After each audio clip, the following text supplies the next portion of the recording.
C'est une archive qui refait surface. En direct, Jean Portmanov, ici à gauche, est incité à décharger le groupe qui l'entoure de toute responsabilité s'il devait mourir. On est en plein live, boum, tu t'énerves, tu te mets à crier. Ouais. Et bim, tu fais l'arrêt cardiaque. Ouais, c'est pas grave. Du moment que t'es en live, on voit que tu m'as porté secours ou qui m'a porté. Non, mais ça marche pas comme ça. Mais imagine, ça arrive au moment. Vas-y. Les gens, ils vont s'en prendre à nous, alors que c'est dû à tes 46 ans de vie minable. Lundi, il décède dans son sommeil sous l'œil des caméras, après un marathon de streaming de près de 12 jours. L'enquête sur la cause est lancée. Pendant plusieurs années, il a subi violence et humiliation.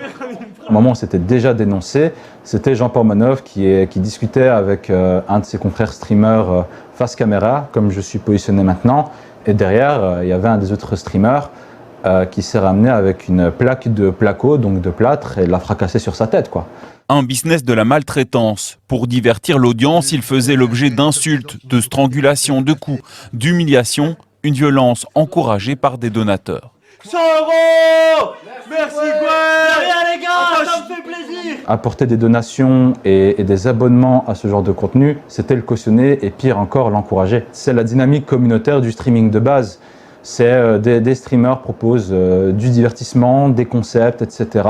À la différence de Twitch, très réactif pour bannir des images de violence, de racisme, d'homophobie ou de nudité, Kik est beaucoup plus laxiste dans sa modération et permet donc une banalisation de la violence, ce qui sidère cette psychiatre.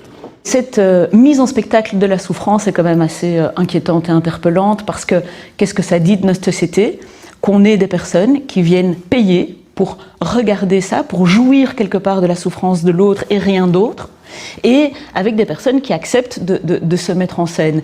Eh bien, est-ce que ça veut dire qu'on est dans une société qui perd son rapport au sacré, du respect et de la vie ? En Belgique, en France et dans le reste du monde, des députés réclament plus de modération des plateformes.